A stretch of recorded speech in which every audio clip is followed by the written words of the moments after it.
All right, welcome to Halitics. I'm Hal Ginsberg, and I'm just going to assume, as I have the past few days, that you're hearing me, you're seeing me right now. After I click the start streaming button, there seems to be a bit of a delay in my setup, so I don't see yet that I'm streaming, but I believe I am, and I'm going to make that assumption. I am talking today, yes, about why we should all pivot to support Jill Stein. And I'm going to talk a little bit about the polls. I'm also going to discuss this event I was at yesterday, which was pretty powerful. There was a lot to it. It was this anti-NATO rally, I guess, or conversation among three folks who really know NATO pretty well. There's a member of the German Bundestag there, Savim, David Swanson, who is the leader of World Without War, and, of course, our friend Medea Benjamin as well, friend of the show. Medea was there from Code Pink. And there was quite a good discussion, I thought, very informative. I learned a lot. I'll play bits, pieces, what have you, from that conversation. And certainly what I found to be perfectly frank with you, confirming what I've said, my views. So that's kind of why some of it I chose for the purpose of bolstering positions that I've taken on this show, especially recently. And I didn't get all of it recorded. I actually recorded it for myself, for my own use. I thought they would do that. I did not bring my little stand, for my cell phone, which would have been good if I'd had it, and I would have gotten a better recording for the whole program. Yeah, click subscribe. You see it right there. Click like, click subscribe. You see the bell little chime there. I did call it No More Excuses. It's Stein time. And you can see behind it some of the recent polls came out just yesterday. Do not look good for the Democrats. I just think right now the Democratic Party is a busted flush. They are not going to win this election. It's not going to happen. So I think even if your motivation is we have to stop Trump under all circumstances, there's nothing as evil as Trump. Trump is the Antichrist. Yes, Hal, you make good points about how bad the Democrats are. It doesn't matter. Trump will take us, all down. It's all over. Game over if we elect Trump. Even if that's your position, which I don't accept for several reasons, but even if that is your view, Trump, you're not going to beat Trump with a Democrat. It's not going to happen. So the option to me seems clear. Okay, well, now you can vote your conscience, right? Because you're not going to win with a Joe Biden. You're not, and frankly, you're not going to win with any other Democratic alternative. Anyone who's acceptable to the Democratic elites, those who actually make the decision, because you don't, right? You, as a primary voter, even if you vote in the Democratic primaries, have very, very little ability to sway results. Yeah, I thought we could have gotten Bernie over the finish line. There was a united effort by the Democratic establishment, the corporate Dems, and the corporate Dems, by the way, includes everyone, right? Includes everybody with a D after their name in Congress. There was a united effort by the corporate Dems in 2016 to defeat Bernie. I thought there was a chance. Hillary was very unpopular for good reason. She was correctly viewed as both incompetent and evil. So there was a real shot, right, at getting Bernie over the finish line, and Democratic primary voters failed us. They saddled us with a terrible, terrible option. So, that was maybe the last great opportunity to elect a progressive, in my view. And Bernie's even proven himself to be not all we wanted him to be. If you're saying to yourself, well, yeah, Hal, all right, Biden looked pretty bad in that debate, probably won't win, polls don't look good for Biden, but hey, we can get someone else. What are you whining about leaving? Why are you ditching, the horse in midstream? We could get someone else. Well, I'll tell you, first of all, Joe Biden ain't going anywhere. He made it very, very clear. Here he is on Morning Joe. This is a couple days ago. I didn't catch this video, but he's not he's running. I mean, Now they're talking about whether I use a prompter. Well, I did it all extemporaneously. The fact of the matter is, I was using prompters too. I don't get that. But at any rate, the bottom line here is that we're not going anywhere. I am not going anywhere. I wouldn't be running if I didn't absolutely believe that I am the best candidate to beat Donald Trump in 2024. We had a Democratic nominating process where the voters spoke clearly. I won 14 million of those votes, et cetera. So I not only believe that from the beginning, but I wanted to reassert it and demonstrate that it's true. And I'm going to be doing that all through this week and from here. All right, so there it is. I mean, there's no doubt. There's no ambiguity. He didn't say something like, I've got a great Veep. I have no question Kamala could take over. She'd hit the ground running. But you know what? I feel good.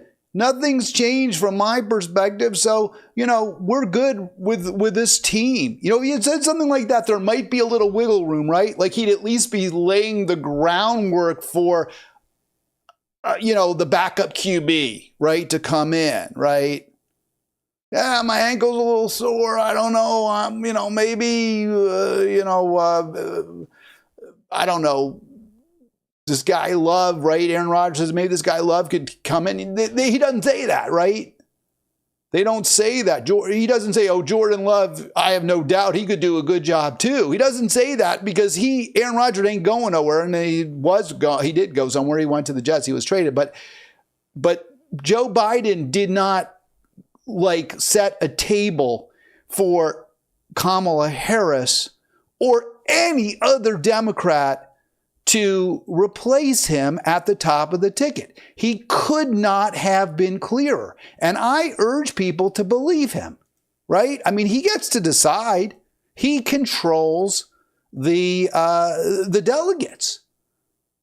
And there's all this talk, it wasn't really an open process. I've heard of this from a lot of Democratic so-called progressives, right? It wasn't really an open process, and if people really wanted to challenge him, they would have just been read the Riot Act by the Democratic elites, and they would have been persona non grata. Nobody would have talked to them, and they would have had to eat lunch alone in the congressional dining hall.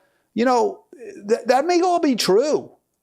But the fact is, let's be honest, and most Americans, I think even most Democrats don't think Joe Biden should be the nominee. But guess what? If they would have voted for him anyway, they did vote for him. And they would have regardless. You could say, I don't want Joe Biden to be the nominee. But who do you want more? Who's your alternative? There's nobody. And there's nobody for good reason. They're all terrible. I was saying this about, look, I am not in any shape or form a supporter of, a fan of, I'm not a believer in Bill Clinton or Barack Obama. I think they were bad presidents. I think they did a lot of harm to this country. I think there's precious little good you can find in their terms. I will say about Clinton, we did have peace pretty much, although there was the Balkan War. He did bomb the hospital in Africa, did Clinton. And, it goes back a long time. I don't remember everything. But ultimately, the free trade deals, the corporatization of the White House, the crime bill, he locked up more African Americans than any other president in history. So, no, Bill Clinton was not a good president. Bill Clinton did not do good things for this country. And in my opinion, on balance, Barack Obama was equally bad, maybe even worse in some ways. I mean, the drone program was so awful. The pivot to Afghanistan was so destructive. What he allowed Hillary to do in Libya. There was an opportunity to take power back, to claw back power and wealth from the banks. And Barack Obama instead went to bat for them. So I'm not saying anything good about either Bill Clinton or Barack Obama as presidents. And look, the only thing I really care about in the end, ultimately, is policy. I've said that over and over. And I think that's the only thing anyone should care about.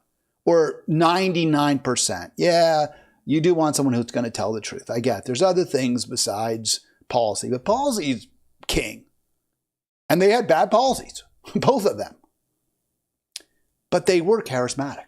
Let's be honest. They did appeal to lots and lots of Americans. There's no Democrat who meets that test right now. Not one. I can't think of any. There isn't one who has a broad-based, the only one may be Joe Biden, right? So you're going to replace him with a Californian like a Kamala or a Gavin Newsom? You think they're going to have more appeal, more broad-based appeal? I don't see it. Gretchen Whitmer, I mean, her biggest claim to fame is what? There was a faked kidnapping of her that the FBI tried to like snare people in. I mean, no one even knows who Gretchen Whitmer is, really. I know that sound. Is it not true? Call in. Let me know what you think. 240-242-5646. 240-242-5646. So the Democrats have only one person who is plausibly running for president, and that is Joe Biden. Now, is it possible that the combined efforts of President Obama, of Nancy Pelosi, who said, yeah, he probably shouldn't run, could that get him to step down? I wouldn't shock me. I heard the Due Dissidents guys yesterday. I was listening and watching their videos as I was driving in D.C., which was, by the way, a nightmare because of the NATO summit down there. And we'll talk about that in a bit, I promise, the NATO summit. They said, yeah, one of them, I guess there's Keaton and there's Russell, I think. So Keaton says he's confident Biden will at some point step down before the convention, right? It's coming up next month in Milwaukee. And Dobular, that's Russell, said, no, I don't know. Maybe not. He seems pretty clear. Well, I don't know how anyone would bet on him stepping down. This is just absolutely clear cut. All extemporaneously. The fact of the matter is, I was using prompters too. I don't get that. But at any rate, the bottom line here is that we're not going anywhere. I am not going anywhere. I wouldn't be running if I didn't absolutely believe that I am the best candidate to beat Donald Trump in 2024. We had a Democratic nominating process. So we'll stop it there. But he doesn't say, as I just will reiterate, he says, I am the best candidate to defeat Donald Trump, period. That's all that Biden will say with respect to defeating Trump. He doesn't say, we've got a great party, we've got other people. I understand. Maybe some people think, I've lost a little. He doesn't say any of that. Joe Biden is, for all intents and purposes, your Democratic candidate. Now, you want to vote for him, go ahead. I say it's a wasted vote. I think there's much better. Now, look, do I think, honestly, Jill Stein is going to defeat Trump? No, I don't. But there's value to voting for her. There's value to getting the Green Party at 5%, 10%, making them appear what they should be. A viable party, a viable alternative to the duopoly. I don't love the Green Party. There's problems with the Green Party. And some of those issues came up last night with the focus on identity and the focus on, the failure really to understand the need to appeal. And I'm going to just say to working people, period, not white working people, but working people, period. I think there's a failure among many progressives that you cannot win elections unless you appeal across the board to workers. You can win one or two, right? But look, Hillary Clinton, that's why she lost, right? That's why Mitt Romney lost in 2012. So you've got to figure out a way to reach a good chunk of the working class. And you should. That should be your goal. Who else should you be appealing to? The people who work really, really hard and don't have a lot. That's who government is supposed to serve. Democrat Party right now has only one candidate, I think, who has that ability to appeal to working voters, and that would be Joe Biden. Not that I think he's going to win. He's not going to win because he's demented, because he's obviously in senility. But trust me, it ain't Kamala and it ain't Gavin Newsom. You look at these polls, and they pretty much bear out. I mean, I got to believe the Biden team looked at these these came out yesterday, respected pollster Emerson. You know, I'm not like, I totally believe you got to look at the source, right? You cannot just come up with any poll you like and say, oh, well, I trust this, this poll says what I want. I remember back in 2016, I was quoting a lot from Real Clear Politics. This was something that, and also 538. And a Hillary supporter started telling me all about the Princeton election consortium. And I forget the guy's name, but he said he was going to eat a bug if Trump won, right? He would eat a bug on TV if Trump won. I forget the guy's name. He's a professor at Princeton. And the person with whom I was having an online debate was saying, hey, you know how I prefer the Princeton election consortium to Real Clear Politics and 538. So the reason they preferred the Princeton election consortium is because the Princeton election consortium, run by this guy who said he would eat a bug if Hillary lost, was all in for Hillary. Everything he published, everything that he posted was, oh, how great Hillary is and how she was doing so well and how she was the right person to defeat Trump. So yeah, if that's what you want to hear, if that's what you believe, if you're not open to a counter narrative, well, okay, then you'll support the Princeton election consortium. But 538 with Nate Silver did in-depth analysis of polls, looked at the state polls and the national polls, looked at the trends, compared the track records of the various polls, the ones that said, well, it looks like Hillary's going to probably win, and the ones that said, no, Trump's doing pretty well, and came to a conclusion, 538 did, that Hillary was a favorite, but a slight favorite. She had a 2/3 chance to win, right? That she wasn't anywhere guaranteed. Real Clear Politics just posts polls. They just give you the polls. They don't tell you you should support it, believe that one. They just give you the numbers. That's why I like it, because I don't want the analysis in particular. When I look, I just want to see what do the polls say. So the latest polls from a respected pollster, according to Nate Silver, 538. He's not with 538, but I learned this yesterday, I think, from Kyle Kulinski, actually, who it's not my favorite. He's no Breonna Joy Gray, but he's not awful. I learned from Kyle. I don't think he's progressive. He's not said one word about Jill Stein. He talks about Marianne Williamson, who's not a progressive, who's pro-war in Ukraine, who's pro-Zionist. So, I don't know why people would think Kyle's particularly progressive. But, he did tell me, I did learn from him that Silver is no longer with 538. So take that for what it's worth. Maybe 538 isn't as reliable as it used to be. You look at these results. This is post-debate, and Trump obviously has gotten a boost.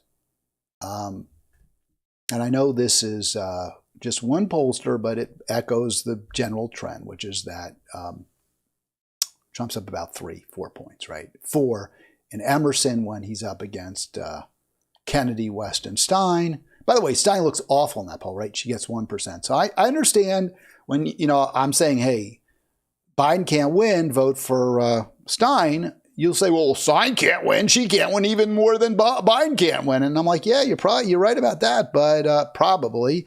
But hey, if we all join together and there's some momentum and there's some Jill-mentum, right? Joe-mentum for Joe Biden, momentum, Jill-mentum for Jill Stein. If that happens, who knows? Who knows? Nobody thought Bernie had any shot in 2016. He came really, really, really close.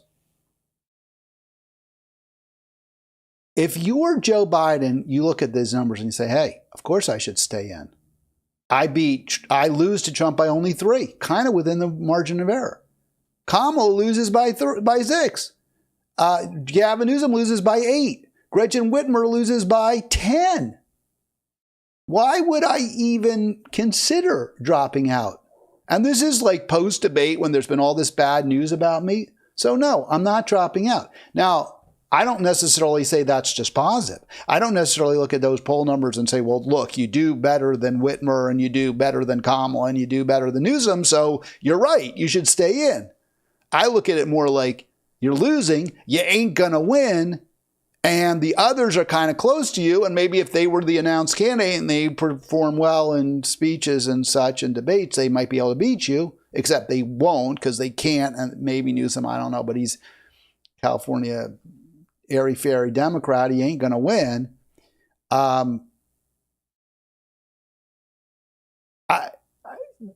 Democrat Party, it's time to move on. And just a couple of other poll, just like numbers here. Arizona, Trump, these are all states Biden won, right? So Zona, Nevada, and Pennsylvania. Pennsylvania looks really bad. This is Bloomberg Morning Consult. Different polls are. Kyle Colensi made a really good point about these polls. So I'm giving him the credit for this because he said, "Hey, look, we're doing well. Look, we're winning. We're above the margin of error in Michigan and Wisconsin." So this is what Colensi said. I thought it was a great point. I didn't even know this. Those Great Lakes state polls were taken right in the wake of a massive Democratic advertising blitz. It's put a ton of money into those two states.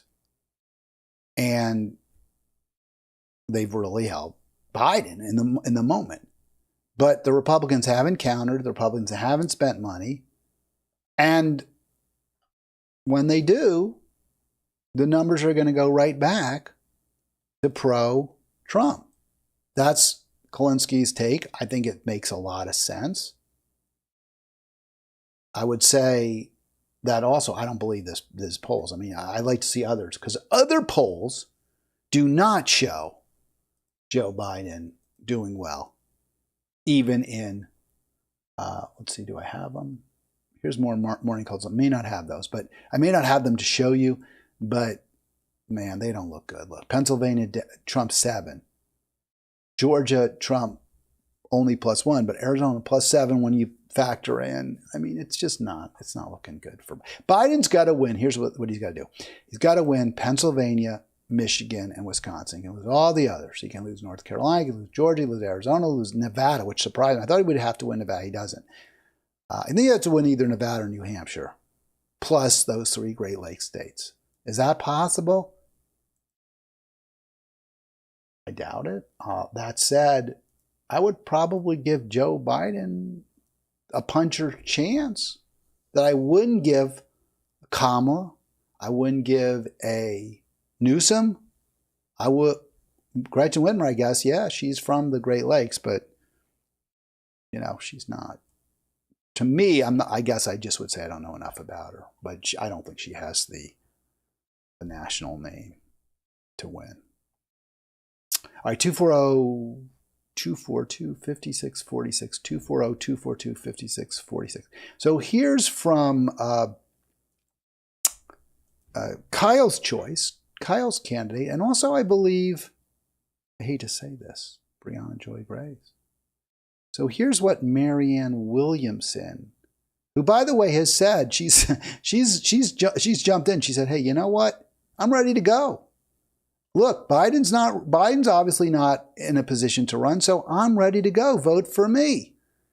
And she's very upset because the squad now, AOC and all of them, they're all, "Oh no, we support Joe, we love Joe."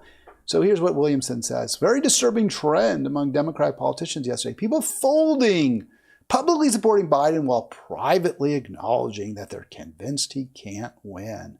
These are the serious, incredible, and qualified people we're supposed to believe are the ones we should trust to lead us. Well, you shouldn't trust any of them to lead you. You shouldn't. They're all corrupt. They're all in it for themselves. They'll all betray you in a heartbeat if they think it'll help them. And she says, yeah, people protecting their own careers at the cost of seeing the election. Well, look, I agree with you. They should be all endorsing Jill Stein. And so should you, Marianne. So should you. Why aren't you? Why don't you? Marianne Williamson, I don't like you. I think you're phony. I think you're a self-help guru, which is a bunch of BS. But you're on the right side of, when it comes to Medicare for all. You do support Medicare for all, and that's an incredibly important issue. I hope if you were somehow to become president, you wouldn't be quite as bad as Biden and Trump when it comes to Israel. You have a little bit of progressive cred, not much in my book, but a little. So why don't you endorse Jill Stein? It makes no sense. Because you know why? Because she wants to be part of the Democrats. She wants to be part of that Democratic establishment somehow, somewhere, some way. All right, I really did want to talk about this online discussion of the worst, like an artist that you like their work, but they're such a bad person. You wish they were a different person, like, like give you a sort of a more benign. I mean, he was a jerk to his wives and mistresses, but he wasn't, as far as I know, like a criminal. A Picasso would be an example, right? Like, I wish I loved the Picasso's amazing art, but he was such an ass that it's hard for me to enjoy. I get that, right? I wanted to talk a little bit. See, I focus, like, I don't know, he's dead anyway. What do I care? But, I focused more on people who were, hardcore crooks, hardcore criminals, did real harm. I was surprised by some of the responses. I wanted to talk about that a little bit, why people would choose one particular artist as someone that they love their work, but they dislike their personal behaviors to a point where that, they want to change who they are. And again, Bill Cosby seems like a very obvious example, right? I may talk about that tomorrow because honestly, probably this is more important. So I was at this event. By the way, if you want to join me, love to talk to you now. 240-242-5646. It is Halitics. I want you to call. And I also want you, well, yeah, you know what I should do? And I haven't done this. I know Shade is always good about the chat. So I'll go look in the chat real quick, see if there's anything there for me to kind of glom onto. We'll see. But I'm going to talk about this event I was at yesterday because there was a lot to it. It was really, I don't see anything in the chat, but sometimes that doesn't always pop up either, which is kind of weird. I'm like, why doesn't it pop up? It should pop up. I know, folks, you don't want to hear about my complaining about the different. Did mine? I don't think it did. So there are the three really good folks that I saw. You can kind of see them, and we'll get to it in just a moment. But Medea, I mentioned, Savim, and David Swanson. And a very impressive group because you have that German Bundestag member. Wow, pretty cool to have her there. And she's really, really anti-NATO. So let me give you a little flavor, and I'm going to put a lot of commentary in there. I'm always caustic. I'm always negative. So probably that's a huge problem that I do that.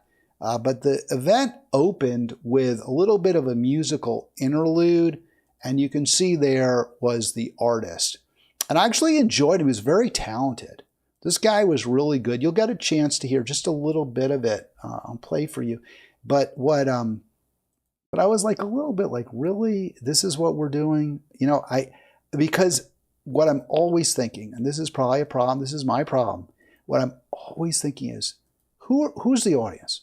Who are we trying to appeal to?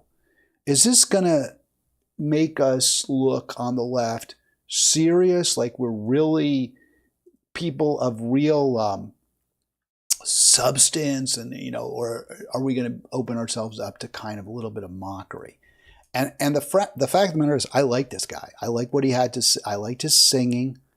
I thought he was talented, but there was this side of me that was like, our blue collar folks, if they're, they weren't there. It was almost all, not 100%, but I would say there were 35, 40 people. Pretty good turnout in downtown DC for this pro-peace event, anti-NATO event. Almost all white. And, I just question if this kind of opening is going to help us widen our appeal, or if it's going to limit our appeal. So I'll play a little bit of this clip. go. We say NATO's got to go so the people can live in peace. Number 3 on the lyric sheet. From Kosovo to Afghanistan to Libya and Ukraine, the bureaucrats of NATO bring endless war and pain. They say they want the victory, so they're sending in more arms. But nuclear Armageddon doesn't seem to raise alarm. We say. All right, so I'll stop there. I mean, obviously the guy's really talented. The music is interesting. He was a really good guitarist. I enjoyed this a ton. I like the lyrics, but again, it kind of reminded me, remember that, what was it? A Big Wind or something? It was a kind of a mockumentary from the 80s or 90s about the 60s, right? The 60s. And they, you know, had folk singers, and they were kind of making fun of them. And I love folk music, but I get the sense that it lends itself to maybe folks who aren't on the left, maybe, you know, again, working class, and I may be stereotyping them. But it's not going to have that broad-based appeal, that inter-class appeal that I think we need to win. So it was just something that struck me. Like, I'm always thinking, how do we build a movement? How do we build a mighty one? That's what it was called, a mighty one, yeah. And so just a little aside, is this something that we can build on, or just going to actually maybe hold us back a little bit, maybe limit our appeal? So here's the panel. Let me move on to what's much more important. This is you can see the panel there, and I did the video. These are all you know, what I took myself from the event. Let me see if I can get myself a little bit better. And you can see there's David on the left, and there's Savim in the middle, and Medea on the right. And we'll get to the video. The first clip is going to be Savim telling us how the budget cuts that NATO, you know, require, you know, that have been required, because one of the wins, I guess, one of the ways that Trump has had success is by persuading or cajoling or whatever. Biden's had success. This is something that the Washington Post talked about, how they have managed to get NATO countries to pay a bigger share of the costs of the you know, of NATO, which is billions and billions of dollars. So Savim is going to talk here about just what those costs, how much it really hurts the German people, just as it hurts the American people when we spend so much money that we really clearly cannot afford on war. We are facing, and because we are facing this, the criticism it is rising in Germany. So 55% of the German population, they do not want to defend other member states of the NATO. And this is Article 5 of the NATO Treaty, is the heart of the NATO as an alliance, as a collective.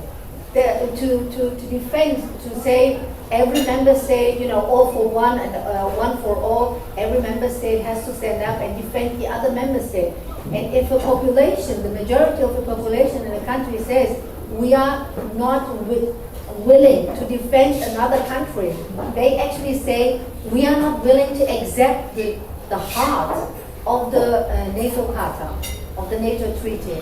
So that's why I think criticism on NATO, doubts on NATO about their own legends, that they are a defense alliance or alliance of human rights, that this is rising. And the third point, you asked me about why the Russians now are attacking a hospital. I don't know, I'm not the Russian Federation, but I do know one thing, that in war times, in war zones, something like this is happening. And whoever is against this attack against the hospital must be in favor of a ceasefire and a replacement. And I just don't. All right, so I'm going to stop it there for a sec. So that wasn't the part about the budget cuts. I'll play that in a second. I got the clip a little bit wrong in terms of timing. I apologize for that. But it was a really important point she made, and I'm glad I got it to play, because this is what I said yesterday. NATO, the Washington Post, the pro-warmonger faction, or the warmonger faction, the pro-war faction, are using the deaths in Ukraine, and particularly, specifically now the hospital attack, to justify or to demand more killing, right? More war, more money spent. And that's the exact wrong reaction. The correct reaction should be war is awful, war is ugly, war is murderous, war enriches the worst people and impoverishes everybody else. So we're going to use this hospital bombing to leverage popular support for an end to the war. But of course, that's not what's being done. It's just the opposite. It's being used to demand billions more be spent. And what does that spending mean for the people? It means essential services are not available, are not being afforded. Their rights as human beings, our rights as human beings, are denied us because of the exigencies, the demands of the warmonger class, of the war profiteer class. Call them what you want. That's the bottom line. We're suffering because of this. Here's Savim, very articulate on the issue of the cost to the German people of NATO and endless war with Russia. The escalation policy, the expansion policy towards Asia against China, and on the other side, because of the rearmament, they are doing a social war against their own populations. Medea just mentioned what 2% GDP means. 2% GDP in Germany means more than 90 billion per year for NATO, for wars, for weapons, and so on. And I just want to give you one figure to compare. The budget for healthcare in the German government, in the German state, is just 16 billion. 16 billion. And they cut it 1/3 of this budget, they cut it. So it was 16 billion is now 1/3 less than it was last year. And the reason is just simple. The reason is because we are transferring money and more money and weapons and more heavier weapons to Ukraine to fuel the war. So if you, and everyone knows, if you have $1, you can just spend it once. You know, you can't spend it to Ukraine and then spend it for education, infrastructure, or health, or accurate housing for the people. So that's what we are facing. And because we are facing this, the criticism, it is rising in Germany. All right, so I'll stop it there. So then she goes, she transitions into the opposition to NATO, which we already played that clip. Really powerful stuff from Savim Dagdalin. I believe it's pronounced Savim. She is, I said Savim, but it's Savim Dagdalin. She is a very progressive member of the German Bundestag. I'm going to play a little more. I'm going to play what Medea had to say, and also Swanson. So I'll get all three speakers in a moment. I mentioned, though, to open this, I always want us to be broadening our appeal as a movement, as a pro-peace, as a pro-worker, as a pro-economic security, as a pro-environment movement. And I do worry sometimes if we're not, if we're engaging in any kind of action or speaking or we're presenting ourselves in ways that may limit our appeal, which is what I was saying about the folk singer. Now, I really enjoyed it. Again, I don't want to be too hard on that because I enjoyed it, but I do worry, is there a chance this might limit our appeal?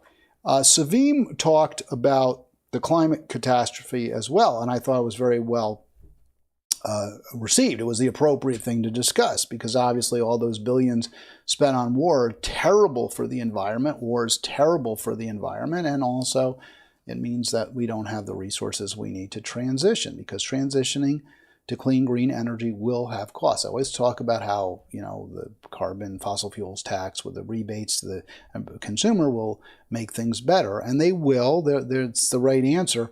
But even so, ultimately, for the nonce in the short term anyway, the actual out-of-pocket costs of renewables is going to be greater than the out-of-pocket costs for the coal and oil and gas that we use. So we do need to have resources available to alleviate the burden, the pain that some, not all, but some poor, struggling, working people will feel when we impose taxes on fossil fuels. I mean, the people are already suffering, but to address the pain that so many Americans and people around the world, we heard about Germany, are suffering because of our addiction, because of the, I won't say it's not our addiction, because elites profit from war and they jam it down our throats, right? It's not the people who decide whether to go to war, it's the leaders.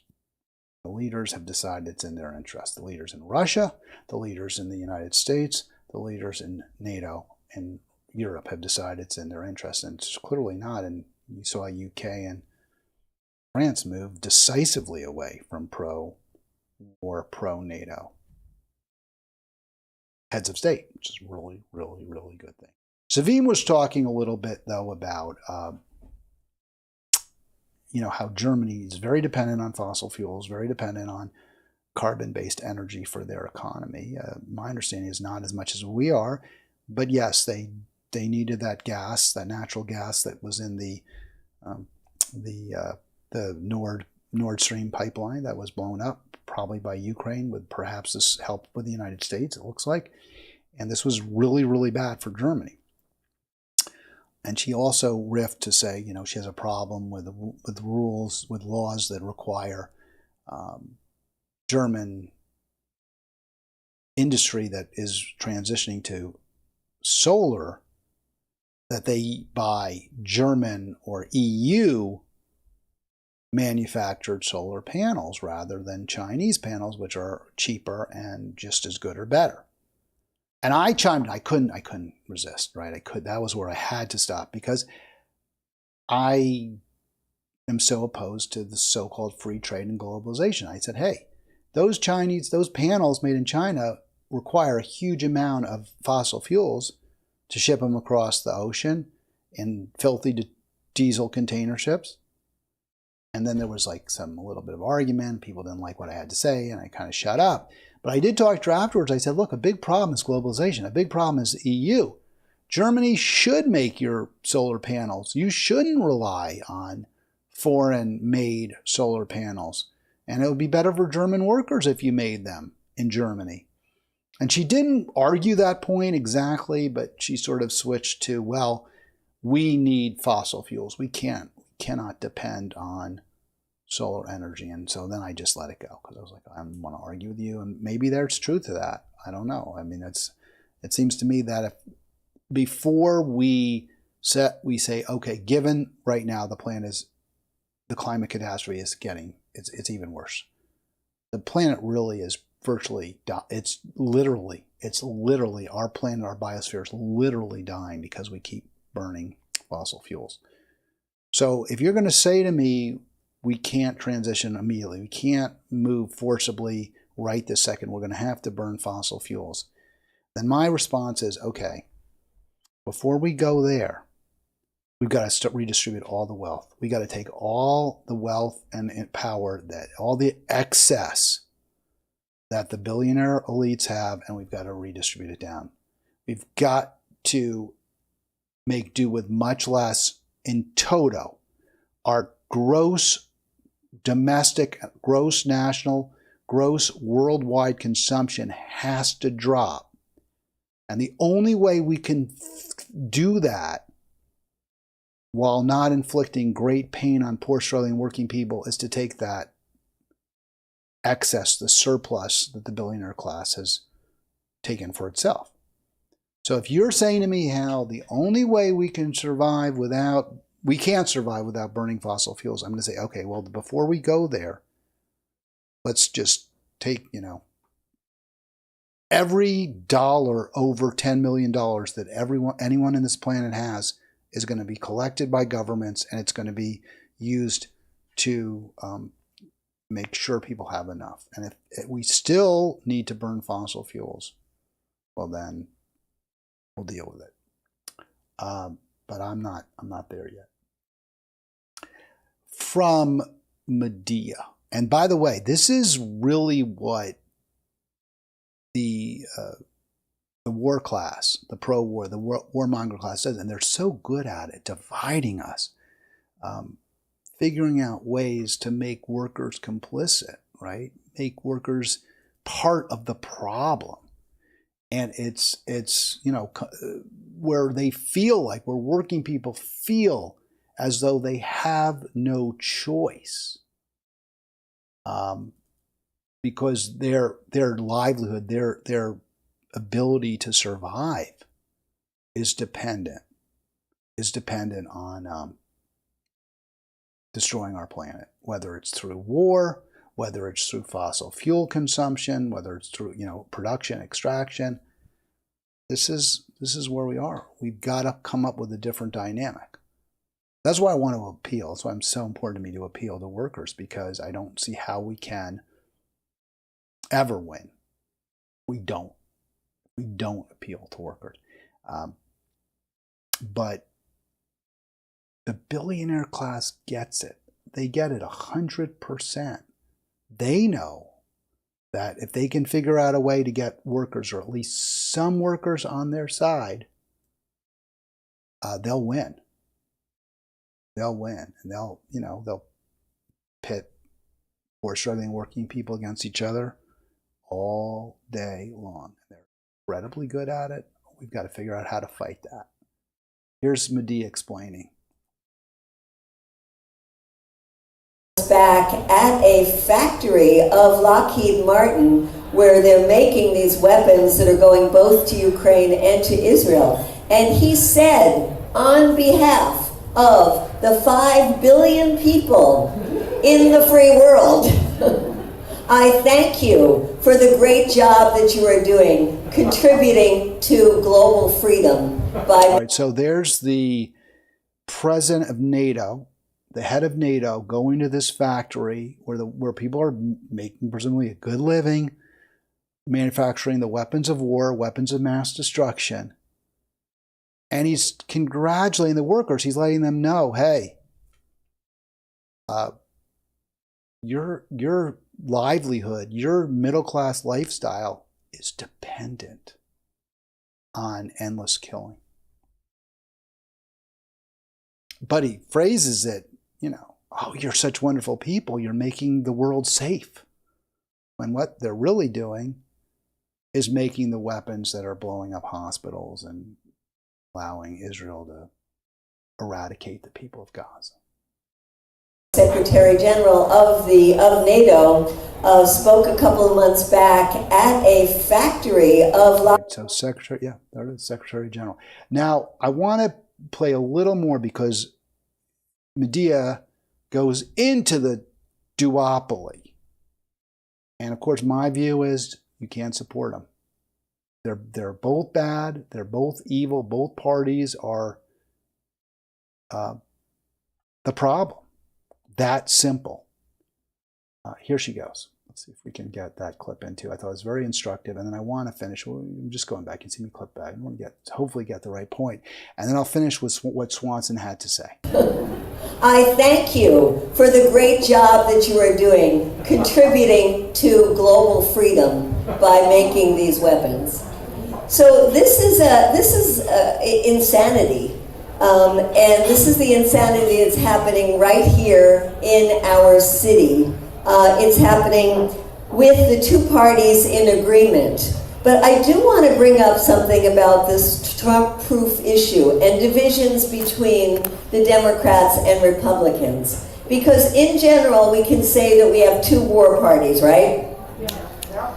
But the Republicans tend to be a little more hawkish than the Democrats are.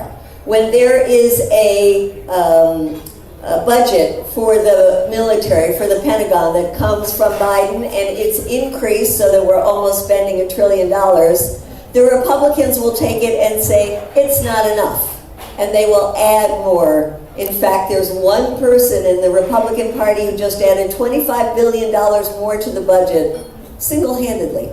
So the Republicans are somewhat worse. And yet, when it comes to the issue of Ukraine, there is not one Democrat, think about this, there is not one Democrat in Congress, not one, that voted against sending $61 billion of our taxes to Ukraine. Not one Democrat, not the Squad, not Bernie Sanders, not any of them. And yet there were Republicans. And when we have been around, Ann and I yesterday and myself today, trying to interview members of Congress about what they think about NATO, every Democrat that I talked to said NATO is absolutely important because Russia is an existential threat to us and the world, and we must keep up this military alliance. The only objections we got were a couple of Republicans, including Marjorie Taylor Greene, who some of you might know as a racist, a homophobe, all kinds of horrible things. And she said, I don't think NATO is helpful because I don't believe the U.S. should be involved in foreign wars. So I just want to stop it there for just a moment, because Medea points out, that the rhetoric of Marjorie Taylor Greene certainly has lent itself to allow the left to accuse her of homophobia, of racism, and maybe she is. I don't want to get into all of that. What I'm saying is the policy is more important than anything else, as I always say, because people who are victims of endless war include, perhaps disproportionately, women. Maybe not necessarily gays are more disproportionate, but they're certainly victims. People of color fight the wars. Medea's point, and I think it's really important, is that in the end, a pro-peace policy benefits all of us. And it doesn't matter if the person who supports that policy has some views that you don't like. If they're going to be fighting to end our spending billions and billions of dollars to kill others and to expose our own populace to being killed. I'm just putting it out there because we are living in very strange times. All right, so that's what Medea had to say, and I, very welcome. But again, it kind of belies the argument, does it not, that you have to vote for the Democrats because the Republicans are so much worse. She's saying, no, they're really not. They're both really awful. All right, final words. We're going to go to David Swanson, World Without War. I know it's a little bit short. I don't know. Let me see. You just heard him, but let's see if we can get him. This is the best video I have. This is actually the one visual that really worked. And I think it's, well, I know why it is. I don't think I know. It's because I used this. I actually handheld my cell phone, and that made a big difference. So for whatever that's worth, yeah, my laptop doesn't have a very good camera. The laptop is 12 years old. 13. That laptop is 13 years old. The phone's 6 months old, so the phone's got a better camera, and you can see how much better it is. He's going to respond, David Swanson's going to respond to my question, which is, should we support Jill Stein? At the moment, we do not. But my God, yes, Jill Stein is one of us. She's a friend. She's an ally of many, many years. I've learned many, many things from her. She's brilliant. She's dedicated. She's been viciously smeared and lied about. She had the kindness to once ask me if I'd like to be vice president, and I didn't want to be, but she, yeah, of course, if you want to vote for someone, I mean, nobody should vote for Trump or Biden. All right, so I just want to stop it there. Nobody should vote for Trump or Biden. He doesn't say nobody should vote for Trump and Biden ain't any good either. He lumps them together. He lumps them together, and that's appropriate. The Israeli genocide is such an evil dynamic in our time, and the one person who could change that, besides Netanyahu, is Joe Biden, and he's chosen not to. He simply said, "No, it's okay, we're good." The endless war, the proxy war with Russia, is so evil. And Joe Biden's all in for it. Remember, there could have been peace in 22. And Boris, was it Johnson? Boris Yeltsin was the mayor of Russia, and then he became the prime minister there. Premier, president, whatever. Boris Johnson from, why do I think it's John? Is it not Johnson? He, went on his little mission there to Kiev and stopped it, kiboshed peace at the behest of the Biden administration. So you cannot vote for either of them. And plus, I think at this point, if your fear is Trump is so bad, so evil, that genocide is a price I'm willing to pay. I'm willing to pay a price to vote for genocide just to not have Trump win. And, I get it. Okay, well, Trump would be for genocide too, right? I get that. You don't have to feel guilty now. You know why you don't have to feel guilty? Because you don't have to feel like you might be helping Trump win if you support Jill Stein. Because Biden ain't going to win. He's just not going to win. The numbers show it. He cannot win. He's not going to win. And given that fact, you should vote for the best candidate. You should, no more of this lesser of two evils nonsense. No more of you're holding your nose because you're not helping.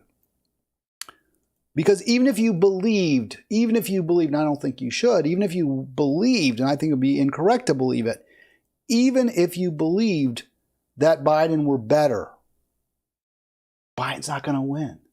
So you can vote without guilt. You can support Jill Stein without fear that you're helping somehow, some way, the even worser of two evils. All right, that's going to do it for me. Let's hear from Swanson one more time. We'll play that one, a clip one more time. If I can get him and centered and all that, because I had a little trouble, but you could hear it. It was very, very clear. So the audio was good. Here you go. Jill Stein is one of us. She's a friend. She's an ally of many, many years. I've learned many, many things from her. She's brilliant. She's dedicated. She's been viciously smeared and lied about. She had the kindness to once ask me if I'd like to be vice president, and I didn't want to be, but she, yeah, of course, if you want to vote for someone, I mean, nobody should vote for Trump or Biden, my God. Right. But if you want to vote for somebody good, she's somebody good, but I mean,